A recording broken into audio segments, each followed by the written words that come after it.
जय हिंद, वंदे मातरम। दोस्तों स्वागत करता हूं आप सभी का आपके अपने परिवार दीक्षित एजुकेशन अड्डा पर। दोस्तों एक बार फिर हाजिर हो चुका हूं लेकर आप सभी के लिए एकदम लल्लन टॉप क्लास।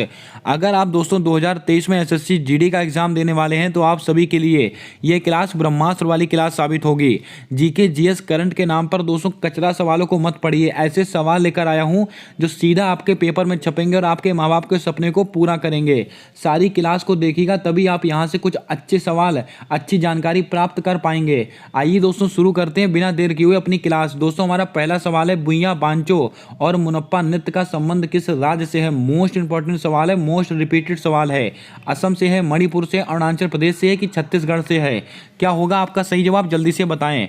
दोस्तों भुइयां बांचो और मोनप्पा ये तीनों नृत्य, इनका संबंध किस राज्य से है? तो आपको नोट करके रखना है, इसका संबंध है अरुणाचल प्रदेश। आपका ऑप्शन नंबर सी बिल्कुल सही जवाब होगा। इसको आप स्टार लगाकर इसको नोट करें। आइए दोस्तों ऑप्शंस को लेकर बातें करते हैं। असम, असम से दोस्तों आपको 2 से 3 चीजें आपको याद में रखना है। बगरुम्बा, एक तो दोस्तों असम का क्या है, बिहू, और दोस्तों बगरुम्बा, बगरुम्बा, और इसके अलावा दोस्तों एक होता है भोरताल। मोस्ट इंपॉर्टेंट सवाल, भोरताल, ये तीनों कहाँ से संबंधित हैं? ये दोस्तों असम से संबंधित हैं। दोस्तों मणिपुर, मणिपुर में दोस्तों एक फेस्टिवल मनाया था, संगाई फेस्टिवल। कई बार परीक्षाओं में रिपीट हुआ सवाल, संगाई फेस्टिवल,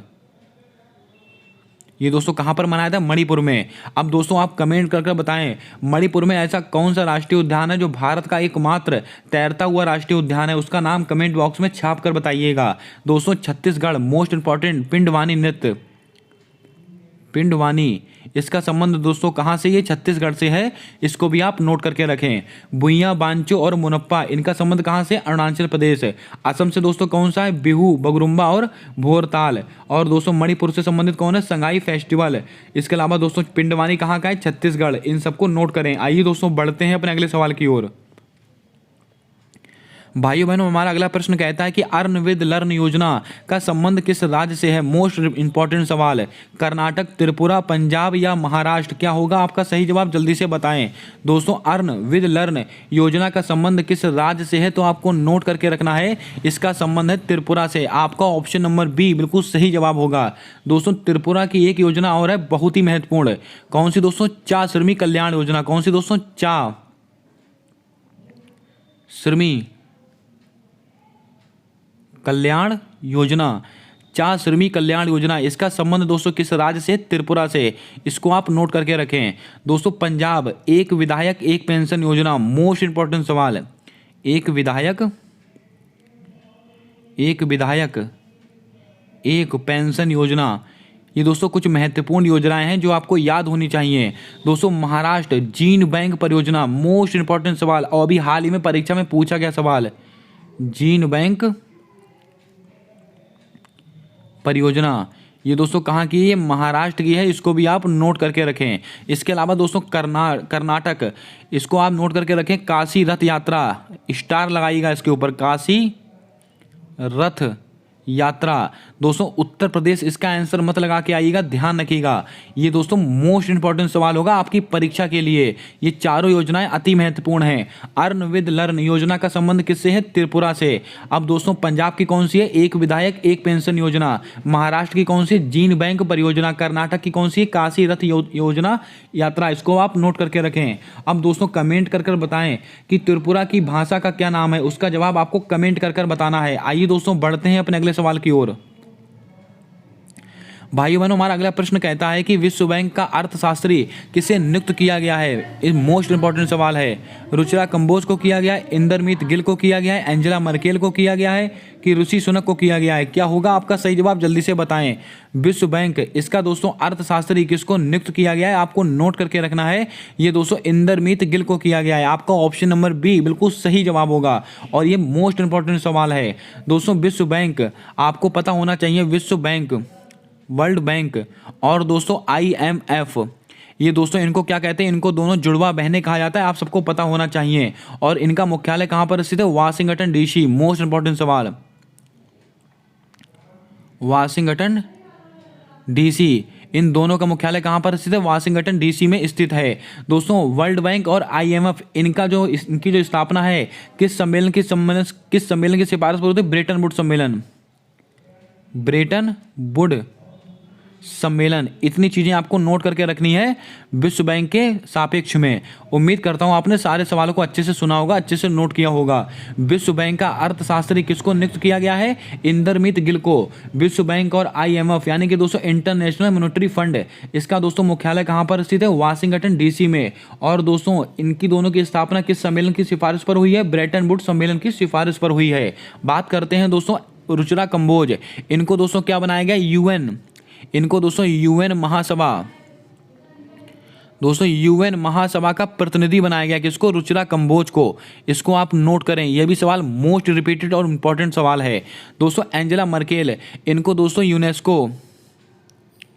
यूनेस्को शांति पुरस्कार दोस्तों किसको मिला है? एंजेला मर्केल को मिला है। इसको भी आप नोट करें। ऋषि सुनक, ये दोस्तों भारतीय मूल के ब्रिटेन के नए राष्ट्रपति प्रधानमंत्री कौन बने? ऋषि सुनक।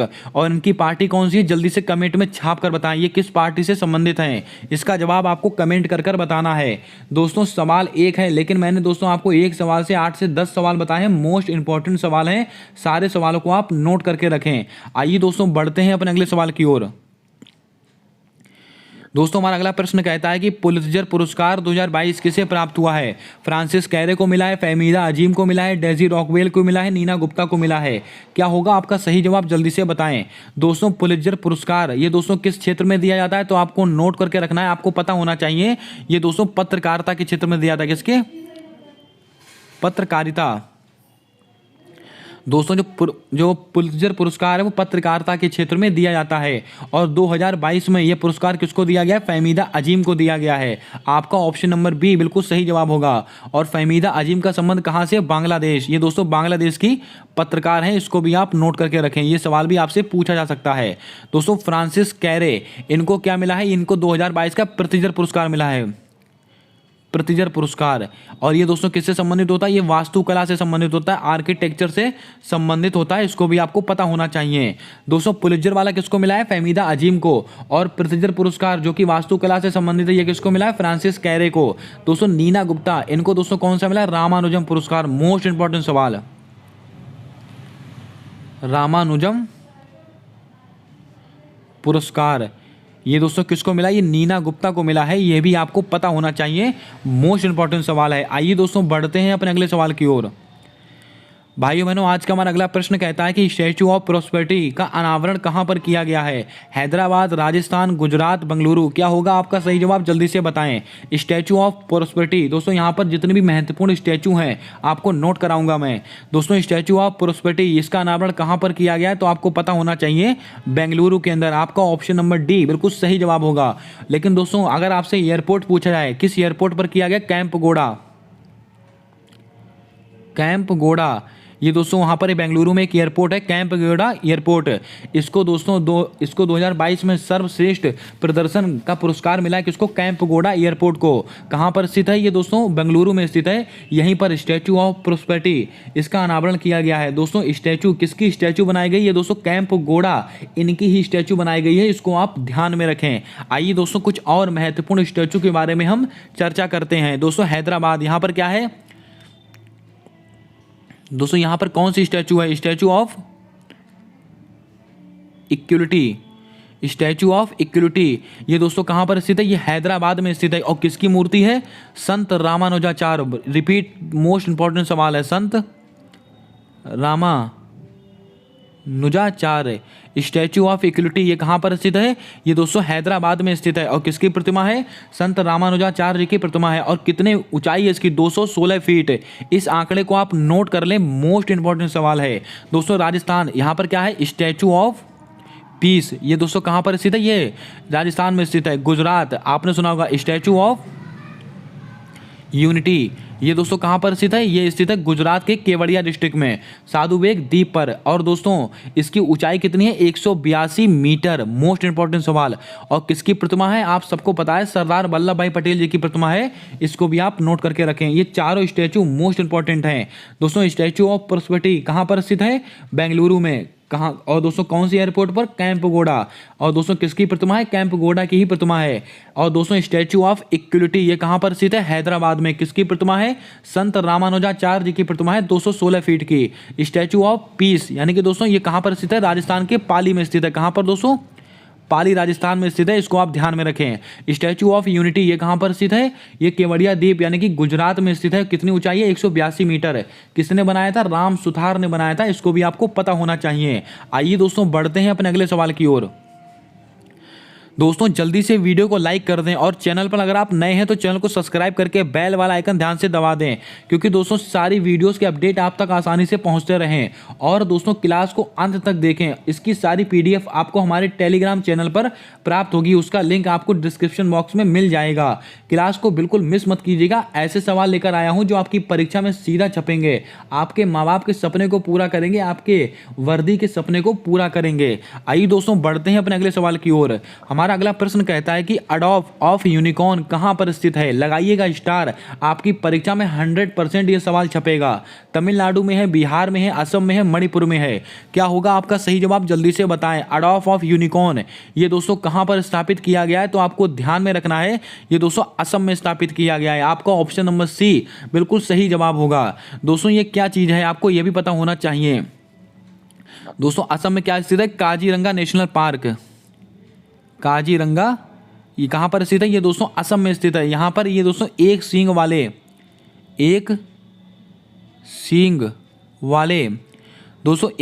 वाले गेंडों इनके लिए फेमस दोस्तों कौन सा, असम का काजीरंगा नेशनल पार्क है। दोस्तों जो एक सींग वाले गैंडे हैं इनकी ही प्रतिमा बनाई गई है। कहाँ पर दोस्तों, असम के अंदर। क्यों बनाई गई है, क्योंकि दोस्तों इनका बहुत ज़्यादा शिकार बढ़ गया है। दोस्तों इनके सींग इनको मारकर इनके सींगों का दोस्तों तरह तरह से इस्तेमाल किया जाता है। इसीलिए दोस्तों उनके संरक्षण के लिए, उनको दोस्तों एक जागरूकता फैलाने के लिए, उनको बचाने के लिए वहाँ पर अडोल्फ ऑफ यूनिकॉर्न प्रतिमा स्थापित की गई है। किसकी, 3 गैंडों की प्रतिमाएं स्थापित की गई हैं दोस्तों वहां पर असम में। उसी का नाम दिया गया है अडोल्फ ऑफ यूनिकॉर्न।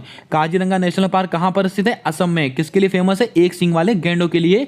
यह भी आपको पता होना चाहिए। ऑप्शन में दोस्तों तमिलनाडु देके रखा है। यहां पर आपको 2 सवाल याद रखने हैं। नंबर 1 डुगोंग, अगर आपसे कहे डुगोंग संरक्षण केंद्र ये कहाँ पर स्थित है, ये तमिलनाडु में स्थित है। और डुगोंग क्या है, यह एक समुद्री गाय है। इसके अलावा दोस्तों एक चीज़ आपको याद में रखनी है, T+2 अवार्ड 2022 ये किसको दिया गया है, तो आप कहेंगे दोस्तों तमिलनाडु का है सत्यमंगलम टाइगर रिजर्व। इसको मैं यहाँ लिख देता हूँ,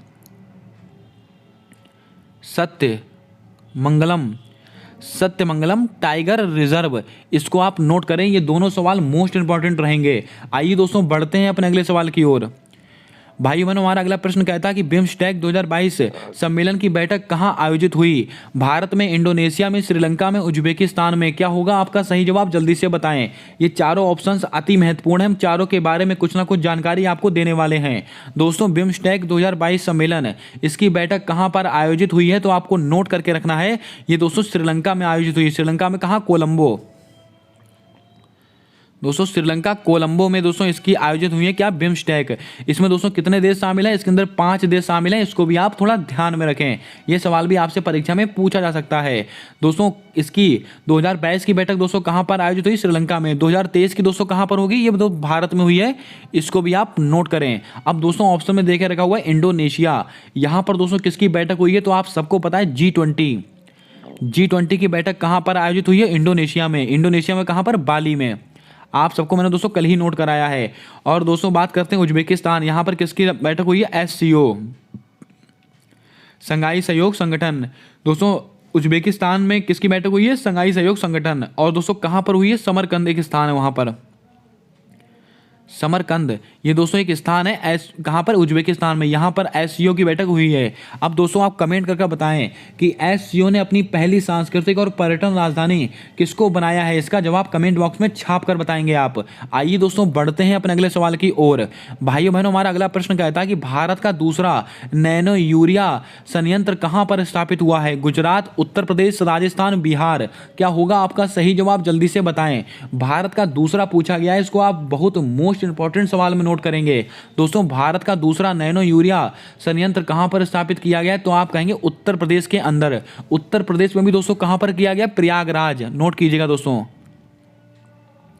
प्रयागराज में नोट किया गया है। इसको आप वेरी वेरी वेरी इंपॉर्टेंट में दोस्तों इसको नोट करेंगे, बहुत ही महत्वपूर्ण सवाल है आपकी परीक्षा के लिए। लेकिन दोस्तों सवाल बनता है कि भारत का पहला फर्स्ट कहां पर किया गया है? तो आप कहेंगे गुजरात। और कहां? गुजरात में कहां पर? कलोल, एक स्थान है कलोल, वहां पर दोस्तों भारत का पहला नैनो यूरिया संयंत्र कहां पर स्थापित हुआ है? कलोल, गुजरात में। लेकिन दूसरा वाला कहां पर हुआ है? उत्तर प्रदेश के प्रयागराज में। इसको आप नोट करके रखें, मोस्ट इंपॉर्टेंट सवाल है। आइए दोस्तों बढ़ते हैं अपने अगले सवाल की ओर।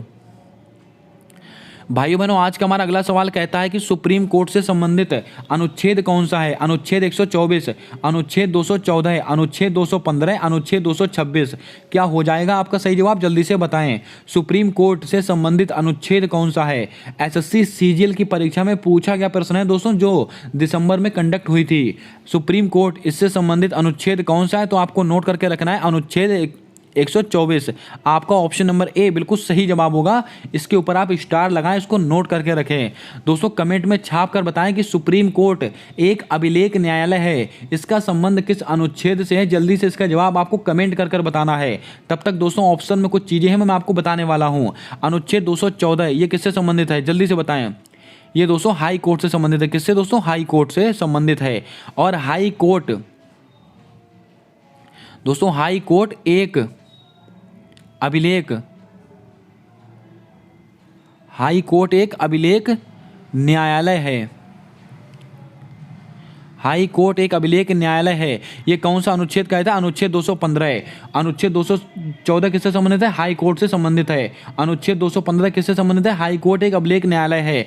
दोस्तों अनुच्छेद 226 मोस्ट इंपॉर्टेंट है। इसके द्वारा दोस्तों जो हाई कोर्ट है वो 6 प्रकार की, कितने प्रकार की? 6 प्रकार की रिट जारी करता है। कौन? High court. इसको भी आप नोट करके रखें। मैंने आपसे सवाल पूछा है कि सुप्रीम कोर्ट एक अभिलेख न्यायालय है, ये किसके अंदर है? अनुच्छेद 129 के अंदर है। इसको भी आप नोट करके रखें। दोस्तों यहां से सवाल बनता है कि सुप्रीम कोर्ट किस अनुच्छेद के तहत 5 प्रकार की रिट जारी करता है? अनुच्छेद 32 के तहत 5 प्रकार की रिट जारी करता है। इसको भी आप नोट करें। दोस्तों आप देख रहे हैं सवाल एक है, लेकिन आज यहाँ से मैंने आपको 8 से 10 सवाल बताए हैं। सारे सवालों को आप नोट करते चलें। आइए दोस्तों बढ़ते हैं अपने अगले सवाल की ओर। भाइयों बहनों, हमारा अगला प्रश्न कहता है कि अंतर्राष्ट्रीय श्रम संगठन के नए महानिदेशक कौन बने हैं? साहजी केवी बने, गौरव द्विवेदी बने, गिलवर्ट बने, विनीत कुमार बने हैं। चारों नाम अति महत्वपूर्ण है, बिल्कुल नई नियुक्तियां हैं। दोस्तों अंतर्राष्ट्रीय श्रम संगठन, इसके नए महानिदेशक किसको बनाया गया है? तो आपको नोट कर लेना है, ये दोस्तों गिलवर्ट को बनाया गया है। आपका ऑप्शन नंबर सी बिल्कुल सही जवाब होगा। दोस्तों ILO अंतर्राष्ट्रीय श्रम संगठन, इसका दोस्तों मुख्यालय कहाँ पर स्थित है? तो आप कहेंगे जिनेवा में। इसका मुख्यालय कहाँ पर स्थित है? जिनेवा में इसका मुख्यालय स्थित है। इसको भी आप नोट करके रखें। और इसके महानिदेशक कौन बनाए गए? गिलवर्ट बनाए गए हैं। इतने दोस्तों आप नोट करके रखें। साहजी केवी ये दोस्तों कौन बने हैं? जल्दी से कमेंट करके बताएं। मोस्ट इंपॉर्टेंट सवाल है ये, कई बार दोस्तों मैंने आपको रिपीटेड सवाल है, कई बार बताया है। गौरव द्विवेदी ये कौन है दोस्तों? प्रसार भारती, प्रसार भारती, प्रसार भारती। इसके दोस्तों नए अध्यक्ष कौन बनाए गए हैं? ये गौरव द्विवेदी बनाए गए हैं। इसको भी आप नोट करके रखें। दोस्तों विनीत कुमार KVIC यानी कि खादी ग्राम उद्योग आयोग, इसके दोस्तों हेड कौन बनाए गए हैं? विनीत कुमार बनाए गए हैं। इसको भी आप नोट करके रखें। दोस्तों आपको बता दें साहजी केवी ये दोस्तों कौन बनाए गए हैं? तो आपको पता होना चाहिए नाबार्ड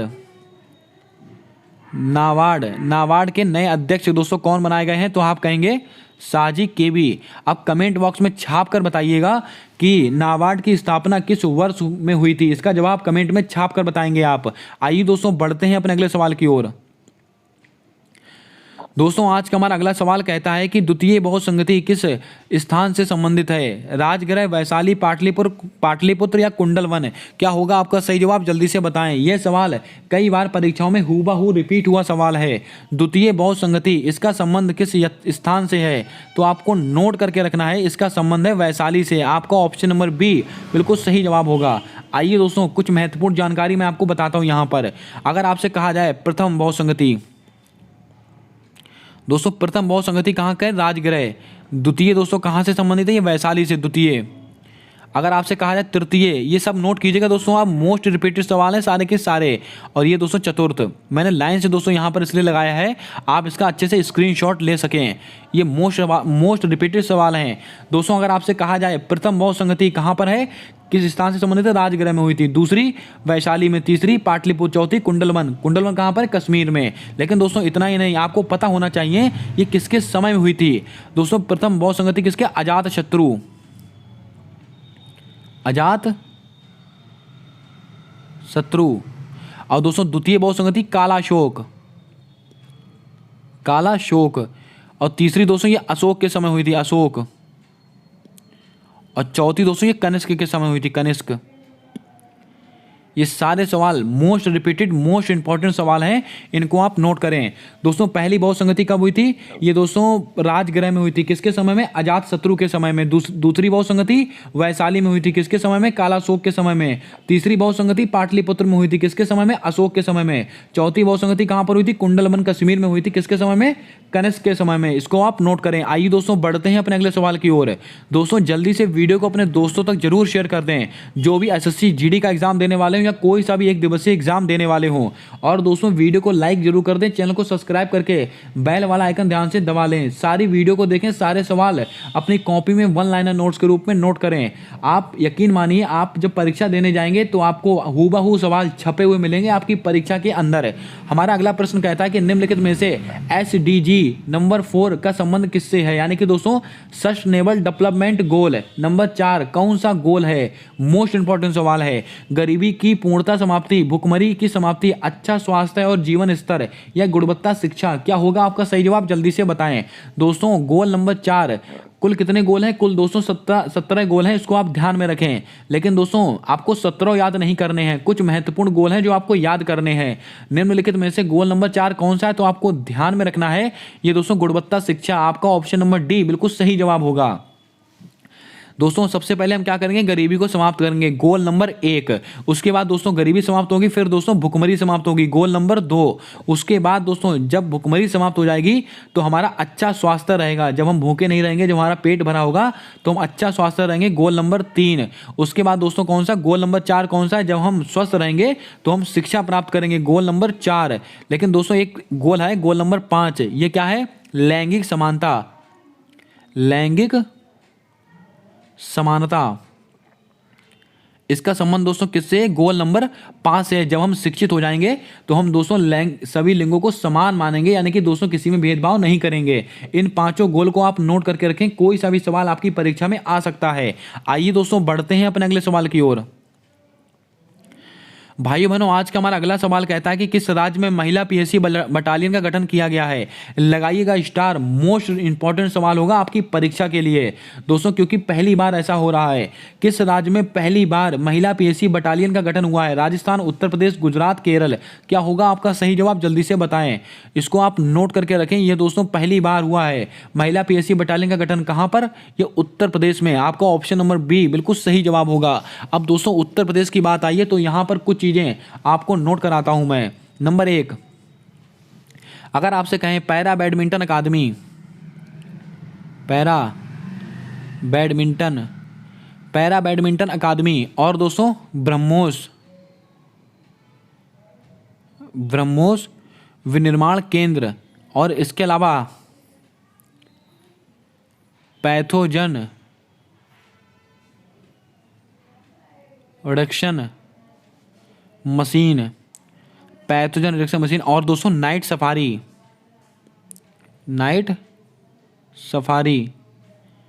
ये दोस्तों सब कहां पर शुरुआत हुई है, लखनऊ में। इसको आप मोस्ट रिपीटेड में बॉक्स में बंद कर लीजिएगा, मोस्ट इंपॉर्टेंट सवाल है दोस्तों। पैरा बैडमिंटन अकादमी की स्थापना कहां पर हुई है, लखनऊ में। ब्रह्मोस विनिर्माण केंद्र की स्थापना कहां पर हुई है, लखनऊ में।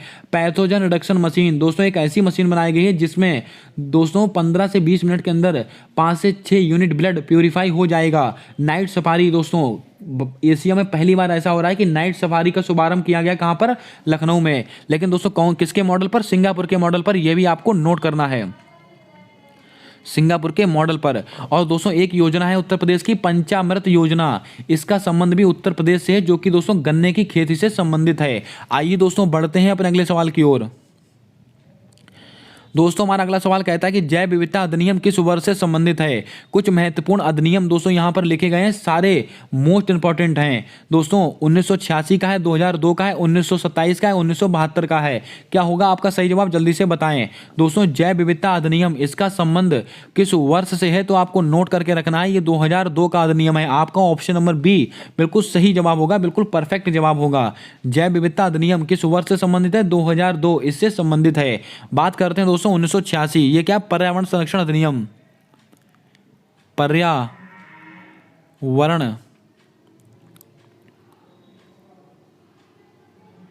संरक्षण अधिनियम, ये दोस्तों कब का अधिनियम है, ये दोस्तों 1986 का अधिनियम है।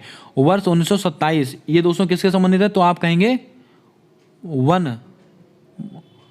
वन अधिनियम, भारतीय वन अधिनियम, ये दोस्तों कब का है, 1927 का है। अगर आपसे कहें 1972 वन्य जीव अधिनियम, वन्य जीव संरक्षण अधिनियम, ये दोस्तों कब का है, 1972 है। ये चारों आप नोट कर लें, कोई ना कोई सवाल आपकी परीक्षा में जरूर छपेगा। दोस्तों महामारी एक्ट कब का है, जल्दी से कमेंट में छाप कर बताएं दोस्तों। महामारी एक्ट किस वर्ष से संबंधित है, इसका जवाब आपको कमेंट कर कर बताना है दोस्तों। जैव विविधता अधिनियम कब का है, 2002 का। पर्यावरण संरक्षण अधिनियम कब का है, 1986 का। अब दोस्तों वन अधिनियम पूछा जाए, अगर आपसे केवल वन अधिनियम पूछा जाए 1927 का, ये दोस्तों भारतीय वाला है। 1972 वन्य जीव संरक्षण अधिनियम कब का है, 1972 का। इसको भी आप नोट करके रखें। आइए दोस्तों बढ़ते हैं अपने अगले सवाल की ओर।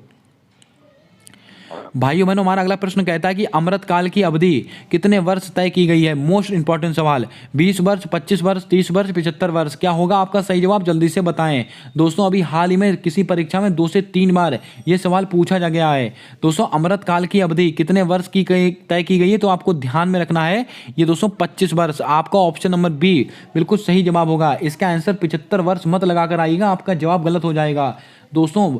अमृत महोत्सव की 75वीं वर्षगांठ सेलिब्रेट की गई थी, आप सबको पता है। लेकिन दोस्तों कौन सा स्वतंत्रता दिवस मनाया गया है, 76वां बनाया गया है। इसको भी आप थोड़ा नोट करें।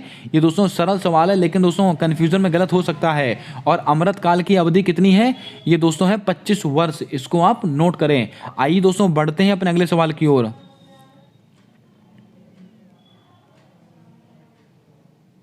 दोस्तों हमारा अगला सवाल कहता है कि वर्नाकुलर प्रेस एक्ट किसके समय आया था। लॉर्ड रिपन के, लॉर्ड लिटन के, लॉर्ड कर्जन के, चेम्सफोर्ड के। क्या होगा आपका सही जवाब, जल्दी से बताएं। मोस्ट इंपॉर्टेंट सवाल है आपकी परीक्षा को लेकर है दोस्तों। वर्नाकुलर प्रेस एक्ट ये किसके समय में आया था तो आपको नोट करके रखना है। ये दोस्तों लॉर्ड रिटन के समय आया था। किसके, लॉर्ड लिटन। आपका ऑप्शन नंबर बी बिल्कुल सही जवाब होगा। और दोस्तों कब आया था, 1878 को। 1878 को वर्नाकुलर प्रेस एक्ट किसके समय में आया था, ये लॉर्ड लिटन के समय में आया था। कब आया था, 1878 में दोस्तों। बात करते हैं लॉर्ड रिपन, ये दोस्तों कौन है, स्थानीय सुशासन का जनक। इनको क्या कहते हैं, स्थानीय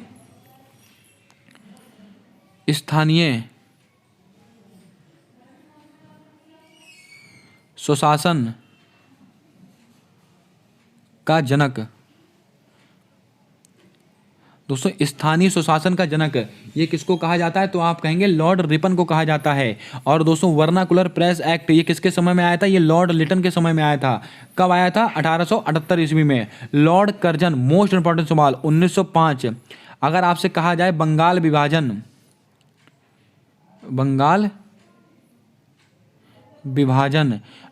विभाजन दोस्तों कब हुआ था, 1905 में हुआ था। लॉर्ड कर्जन के समय हुआ था। अब दोस्तों आप कमेंट करके बताएं, मैंने आपको कल ही बताया था कि बंगाल विभाजन की तारीख कब तय की गई थी। इसका जवाब आपको कमेंट कर बताना है। चेम्सफोर्ड अधिनियम कब आया था, 1919 में आया था। मॉन्टेग्यू चेम्सफोर्ड अधिनियम कब का है, 1919 को आया था। इसको भी आपको पता होना चाहिए। आइए दोस्तों बढ़ते हैं अपने अगले सवाल की ओर। भाइयों बहनों हमारा अगला प्रश्न कहता है कि निम्नलिखित में से चोल वंश का संस्थापक कौन था। लगाइएगा स्टार, अति महत्वपूर्ण सवाल है। कडफिसस हैं, सिंह विष्णु हैं, बिंबसार हैं कि विजयानंद हैं। क्या होगा आपका सही जवाब, जल्दी से बताएं। निम्नलिखित में से चोल वंश का संस्थापक कौन था, जल्दी से बताएं दोस्तों। आपका सही जवाब क्या होगा, मोस्ट इंपॉर्टेंट सवाल है आपकी परीक्षा को लेकर। ये दोस्तों कौन थे, विजयानंद। आपका ऑप्शन नंबर डी बिल्कुल सही जवाब होगा। इसके ऊपर आप स्टार लगाकर रखें दोस्तों। अब बात करते हैं ऑप्शंस को लेकर। बिंबसार ये दोस्तों किसके थे, हर्यक वंश। अगर आपसे कहें कि हर्यक वंश का संस्थापक कौन था तो आप कहेंगे बिंबिसार। सिंह विष्णु ये दोस्तों किसके थे? पल्लव वंश, पल्लव वंश। अब दोस्तों बात करते हैं कड़फिसस, ये दोस्तों कौन है? कुषाण वंश, कुषाण वंश इसके संस्थापक हैं। ये सारे सवाल अति महत्वपूर्ण हैं दोस्तों। कुषाण वंश का संस्थापक कौन है? कड़फिसस। पल्लव वंश का कौन है? सिंह विष्णु। बिंबिसार दोस्तों और हर्यक वंश का बिंबिसार। और दोस्तों आपसे पूछा क्या कि चोल वंश, इसका संस्थापक कौन है? विजयानंद। इसको आप नोट करें, आपका ऑप्शन नंबर डी बिल्कुल सही जवाब होगा। आइए दोस्तों बढ़ते हैं अपने अगले सवाल की ओर। भाई बहनों, हमारा अगला प्रश्न कहता है कि तिब्बती बौद्ध स्वर्ण मंदिर किस राज्य में स्थित है? बिहार, उत्तर प्रदेश, कर्नाटक, तमिलनाडु। क्या होगा आपका सही जवाब? जल्दी से बताएं दोस्तों। तिब्बती बौद्ध स्वर्ण मंदिर, ये सवाल दोस्तों एसएससी सीजल की परीक्षा में पूछा गया सवाल है, इसको आप सीरियसली नोट कीजिएगा। तिब्बती बौद्ध स्वर्ण मंदिर किस राज्य में स्थित है? तो आप कहेंगे ये दोस्तों कर्नाटक में स्थित है। आपका ऑप्शन नंबर सी बिल्कुल सही जवाब होगा, इसको आप नोट करें दोस्तों। यहाँ पर एक होयसला मंदिर, होयसला मंदिर ये दोस्तों कहाँ पर स्थित है? ये भी दोस्तों कर्नाटक में ही स्थित है, इसको भी आप नोट करें। उम्मीद करता हूँ दोस्तों आपने सारे सवालों को अच्छे से नोट कर लिया होगा। अब दोस्तों आप कमेंट करके बताएं मदुरई, मदुरई मंदिर ये दोस्तों कहाँ पर स्थित है? यह मीनाक्षी मंदिर, मीनाक्षी मंदिर है ये दोस्तों किस शैली में बने होती है? द्रविड़ शैली में बने होते हैं। किसमें? द्रविड़ शैली में। इसको भी आप थोड़ा ध्यान में रखें, ये सवाल भी मोस्ट इंपॉर्टेंट हो सकता है। आइए दोस्तों बढ़ते हैं अपने अगले सवाल की ओर। भाई बहनों, हमारा अगला प्रश्न कहता है कि निम्नलिखित में से इंटरपोल का मुख्यालय कहाँ पर स्थित है? Manila, Vienna, Lyon, Gland. क्या होगा आपका सही जवाब? जल्दी से बताएं दोस्तों। कुछ महत्वपूर्ण मुख्यालय और दोस्तों उनका स्थापना वर्ष मैं आपको नोट कराऊंगा। दोस्तों इंटरपोल इसका मुख्यालय कहाँ पर स्थित है? तो आप सबको पता है ये दोस्तों लियोन में स्थित है। ये दोस्तों मैंने कई बार आपको नोट कराया हुआ है। इंटरपोल का मुख्यालय कहाँ पर स्थित है? ये लियोन में स्थित है। लेकिन दोस्तों इसकी स्थापना कब हुई थी? 1923 में। कब हुई थी? 1923 में दोस्तों इंटरपोल की स्थापना हुई थी। 2023 में इसकी बैठक अपने भारत में दिल्ली में आयोजित होने वाली है, इसीलिए मोस्ट इंपॉर्टेंट सवाल होगा कौन से क्रम की बैठक होगी? 90वें क्रम की होगी। यह भी सवाल आपको पता होना चाहिए। इंटरपोल की 90वीं बैठक कहाँ पर होगी? अपने भारत देश यानी कि दिल्ली में होगी। और दोस्तों इसका मुख्यालय कहाँ पर स्थित है? लियोन में। स्थापना कब हुई है? 1923 में। बात करते हैं Manila, ADB bank, ADB Asian development bank, इसका दोस्तों मुख्यालय कहाँ पर स्थित है? मनीला में। और इसकी दोस्तों स्थापना कब हुई थी? तो आप कहेंगे 1966 में। 1966 में दोस्तों एडीबी बैंक की स्थापना हुई थी। दोस्तों वियना, मोस्ट इंपॉर्टेंट सवाल। ओपेक, ओपीईसी, ओपेक इसका दोस्तों मुख्यालय कहाँ पर स्थित है? वियना में स्थित है। स्थापना कब हुई थी? 1960 में। दोस्तों इसके स्थापना वर्ष रट डालिएगा, आपकी परीक्षा के लिए मोस्ट रिपीटेड सवाल होंगे। दोस्तों ग्लैंड, ग्लैंड में दोस्तों किसकी स्थापना, ग्लैंड में किसका मुख्यालय स्थित है? IUCN, IUCN. और दोस्तों WWF इन दोनों का मुख्यालय कहाँ पर स्थित है? ग्लैंड में स्थित है। इसको आप नोट कर लें दोस्तों। आईयूसीएन ये दोस्तों इसकी स्थापना कब हुई थी? जल्दी से कमेंट में छाप कर बताएं। आइए दोस्तों बढ़ते हैं आज के अपने अगले और अंतिम सवाल की ओर। भाई बहनों, हमारा अगला सवाल कहता है कि भारत का राष्ट्रीय चिन्ह कब अपनाया गया था? 29 अगस्त 1947, 26 जनवरी 1950, 24 जनवरी 1950, 18 जुलाई 1947। क्या होगा आपका सही जवाब? जल्दी से बताएं। भारत का जो राष्ट्रीय चिन्ह है वो दोस्तों कब अपनाया गया था? तो आपको ध्यान में रखना है, ये दोस्तों अपनाया गया था 26 जनवरी 1950 को। आपका ऑप्शन नंबर बी बिल्कुल सही और परफेक्ट जवाब होगा। बात करते हैं ऑप्शंस को लेकर। 29 अगस्त 1947 इसको क्या होता? प्रारूप समिति का गठन हुआ था। प्रारूप समिति, प्रारूप समिति का गठन कब हुआ था? 29 अगस्त 1947 को। दोस्तों 24 जनवरी 1950 मोस्ट इंपॉर्टेंट सवाल है। हमारा जो राष्ट्रीय गीत और प्लस राष्ट्रीय गान, इन दोनों को दोस्तों कब अपनाया गया था? तो आप कहेंगे 24 जनवरी 1950 को। 18 जुलाई 1947 को क्या होता? स्वतंत्रता अधिनियम आया था। स्वतंत्रता अधिनियम ये दोस्तों कब आया था? 18 जुलाई 1947 को। इसको आप नोट करके रखें। उम्मीद करता हूं दोस्तों आपने यहां से सारे सवालों को नोट कर लिया होगा।